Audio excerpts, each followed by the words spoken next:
Salve, salve, senhoras e senhores, meninos e meninas, garotos e garotas, jovens discentes, professor Luciano, geografia, e hoje vamos estar discutindo o mundo global, a economia no mundo global, dentro da visão da geografia geral.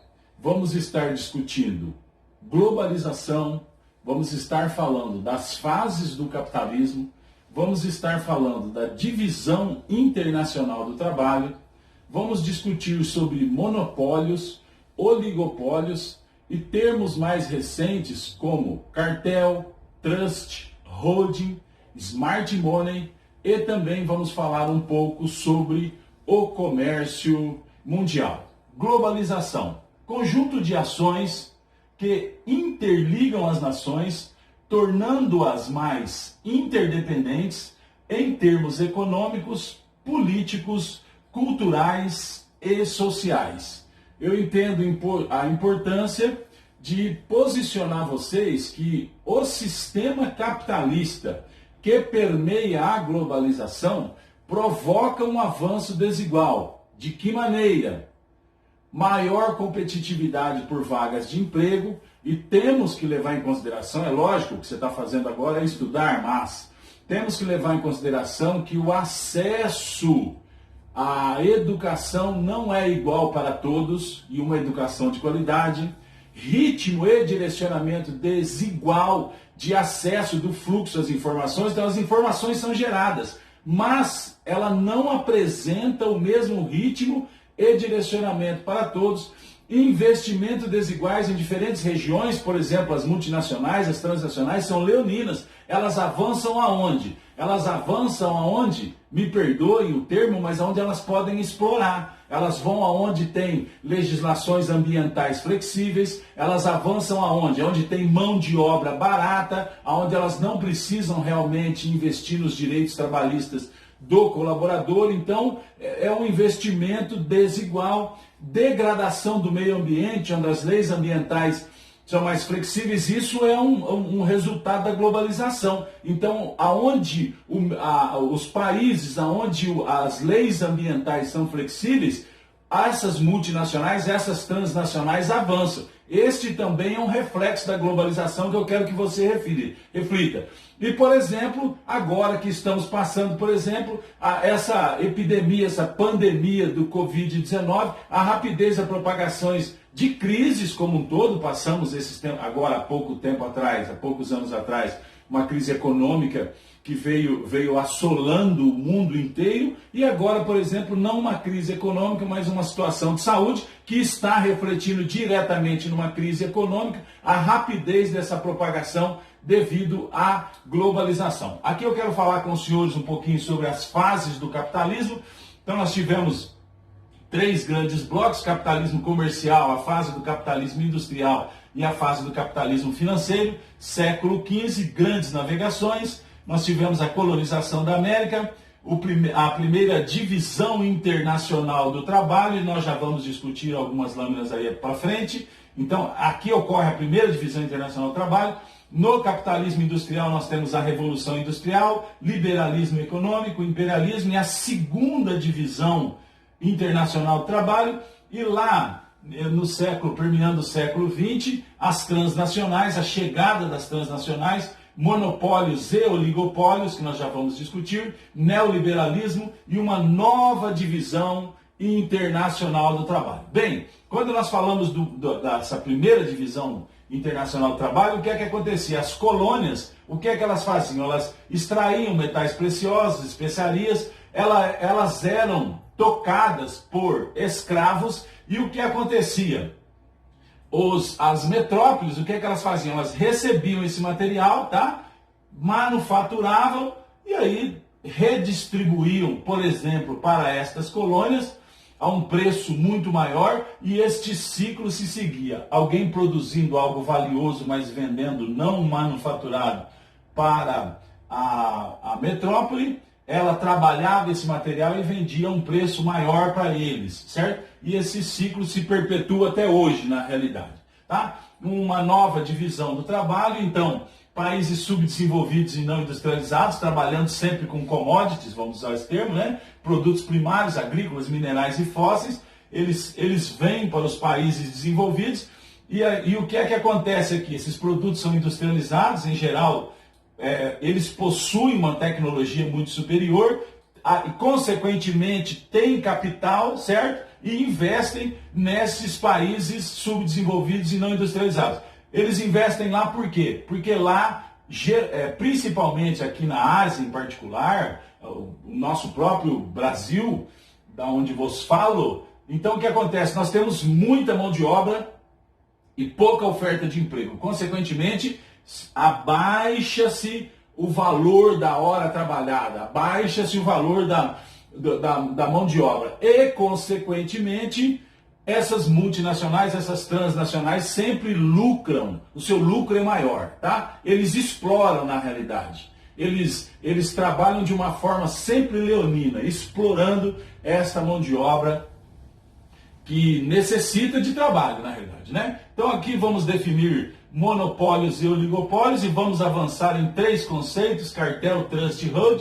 Então, monopólio, uma das principais marcas do capitalismo financeiro é a formação de monopólio e oligopólio. O monopólio ocorre quando uma única empresa domina determinado mercado, controlando a venda de um produto. Isso é monopólio. E já o oligopólio ocorre quando 2 ou mais empresas realizam o controle de mercado. E o que é que aconteceu? Agora, de forma mais recente, eles criaram basicamente essas 3 formas de realizar monopólios e oligopólios, que são os cartéis, trust e holding. Eu vou seguir com vocês com exemplos práticos aqui. O que é um cartel? Então é formado por grupos de empresas independentes que produzem produtos semelhantes, isso é globalização.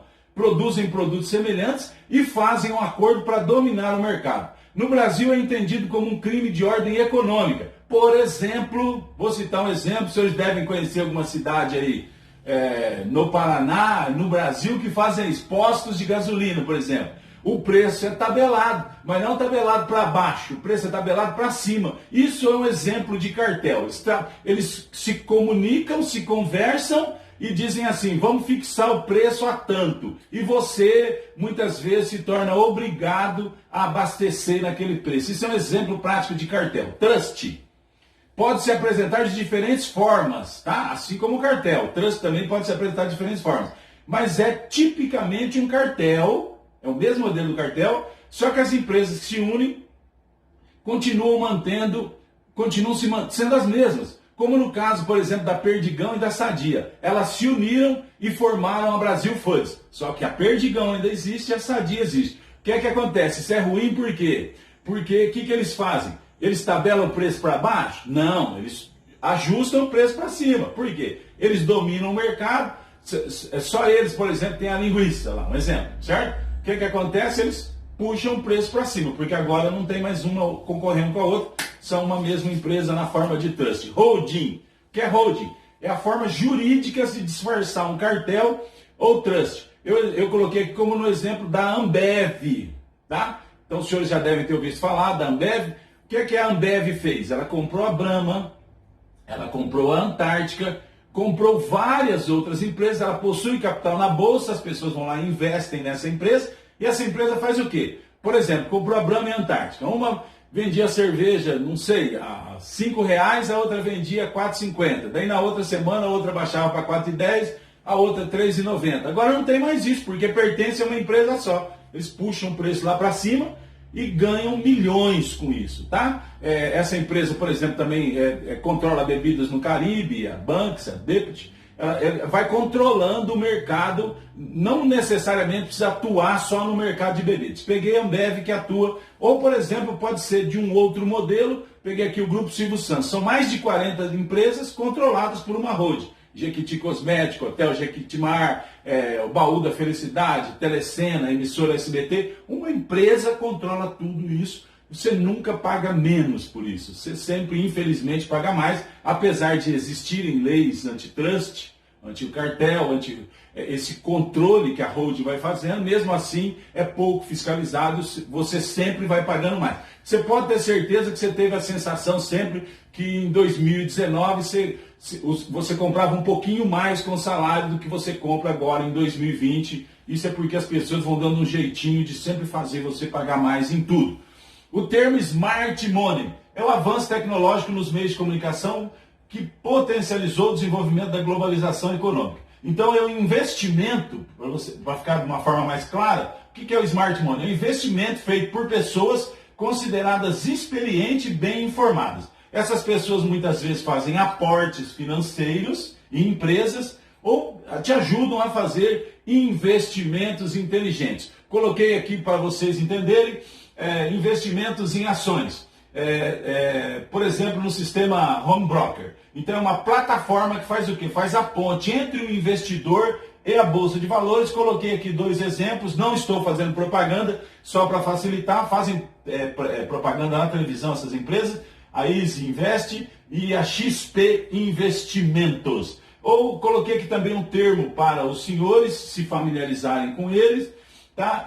Investidores anjo, tá? Dentro desse pensamento do Smart Money, tá? Utilizam, por exemplo, o investidor anjo, utiliza seu próprio capital de pessoa física ou jurídica e faz investimento, por exemplo, em startups. Em pequenas empresas que estão começando, está sem capital de giro, tem lá um investidor anjo que assim o faz. Bolsa de Valores. O que é uma Bolsa de Valores? Instituição onde se negociam ações, isto é, papéis de empresa de capital aberto, que é o que nós acabamos de discutir ali. Tem pessoas que fazem isso para você hoje, que podem te ajudar dentro desse contexto do Smart Money. Paraísos financeiros ou paraísos fiscais, localidades caracterizadas pela grande permissividade de investimentos, fato que atrai dinheiro adquirido, muitas vezes ilegalmente. O Brasil, por exemplo, vergonhosamente, esses tempos atrás, fez o quê? Permitiu que pessoas que tinham dinheiro nos paraísos fiscais pagassem um determinado valor de imposto e trouxesse esse dinheiro para o Brasil legalizasse. Então, por exemplo, não estou dizendo que isso aconteceu, mas cheira isso, né? Alguém roubou, alguém levou esse dinheiro para o paraíso fiscal, estava com o dinheiro lá guardado, aí o que o Brasil permitiu? Que essa pessoa pagasse o imposto e legalizasse esse dinheiro.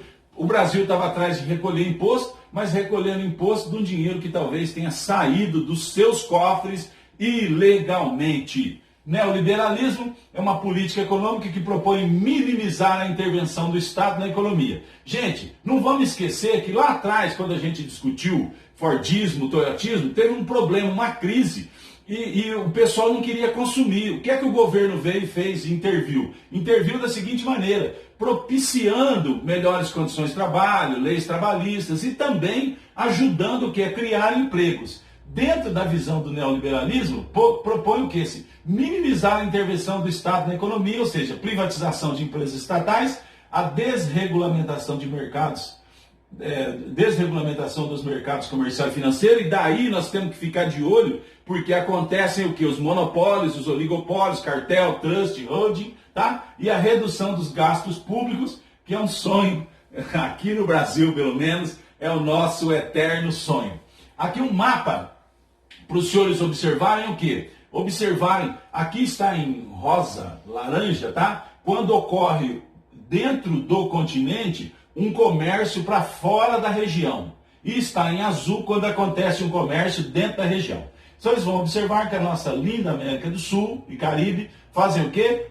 Colocam mais mercado para fora da região e comércio entre países da região é menor. O nosso comércio interno é menor e o comércio para fora é maior. Por quê? Porque nós produzimos muita commodity, tá? Então essas transnacionais vêm para o Brasil e exploram o Brasil porque temos leis sobre o meio ambiente flexíveis, eles vêm para cá e detonam o nosso país, exploram o nosso país e, consequentemente, produzem muita commodity e jogam isso para fora, tá? Aqui vocês vão observar o quê? Na Europa, o comércio entre os países é muito maior, lá dentro é maior e o comércio para fora é menor. Na América do Norte, o comércio para fora é maior do que o interno menor. A África, por exemplo, a explorada África, né? então o comércio é para fora, né? A grande maioria é para fora. O Oriente Médio, neste tipo de caso aqui, eles comercializam muito para fora, mas eles têm uma commodity que interessa ao mundo inteiro, que é o petróleo, né?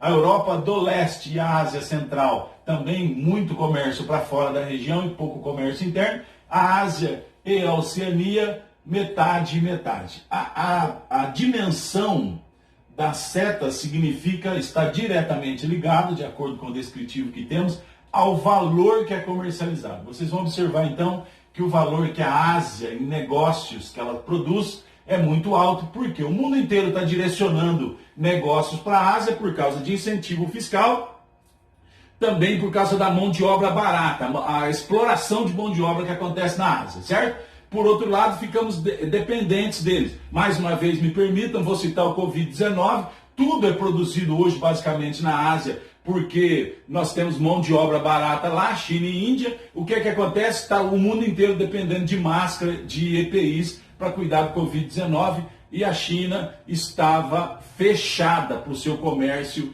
externo. Eu gostaria de realizar 2 exercícios com as senhoras e senhores para fixação do conteúdo. O primeiro exercício nos diz assim: os inúmeros eletrodomésticos e bens eletrônicos causaram mudanças significativas no modo de vida dos consumidores e também na habitação e nas cidades.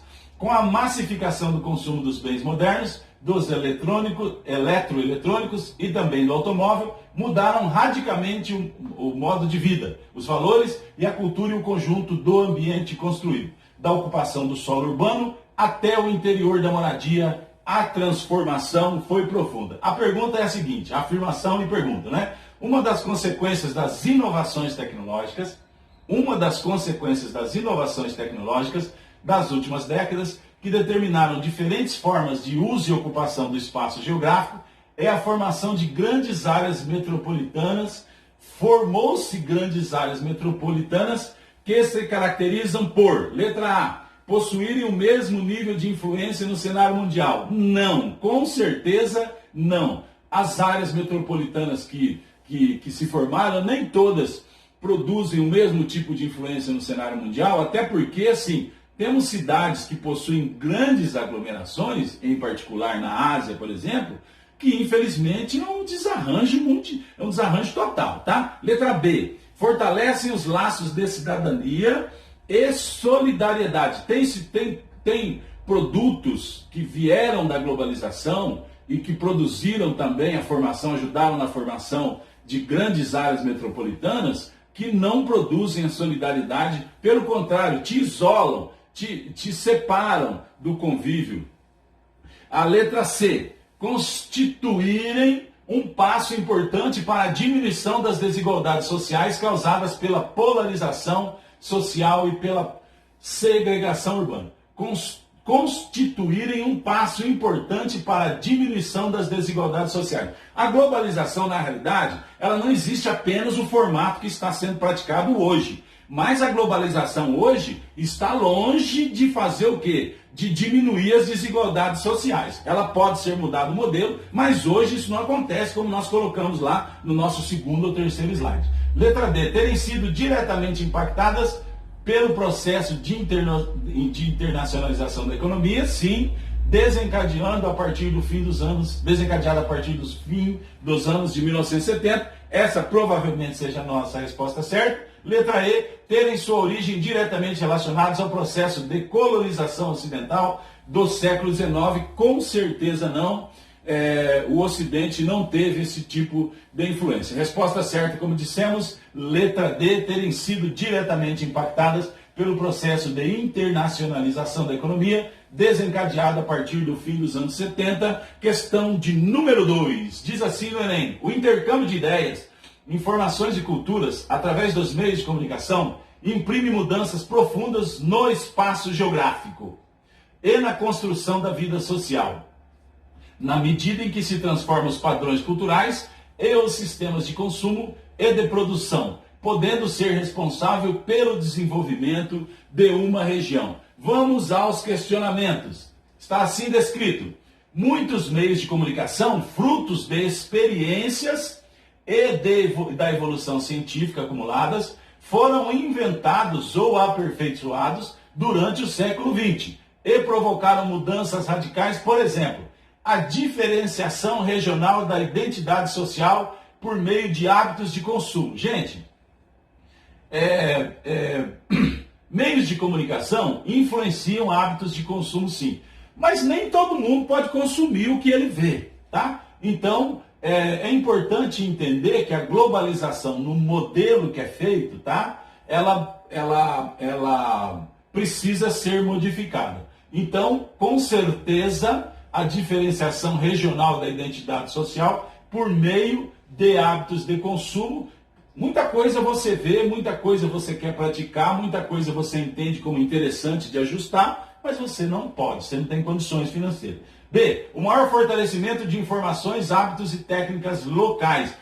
Gente, está disposto aí o meio de comunicação, a informação está disponível para você, tá? Mas nem tudo essa informação vira conhecimento e nem tudo é acessado por todo mundo. Nem todo mundo tem internet em casa, nem todo mundo tem um bom celular, nem todo mundo tem um bom notebook, nem todo mundo tem acesso à informação ao tempo que ela deva chegar e nem todo mundo tem acesso à informação, a essa globalização, de uma informação segura, de uma informação séria. Tá? Letra C, então a B está bem errado. A C, a universalização do acesso a computadores e a internet como todo no país, em todos os países, já acabamos de discutir, errada. Letra D, a melhor distribuição de renda entre os países pobres. Não, pelo contrário, esta globalização precisa ser ajustada. No modelo que está é leonina.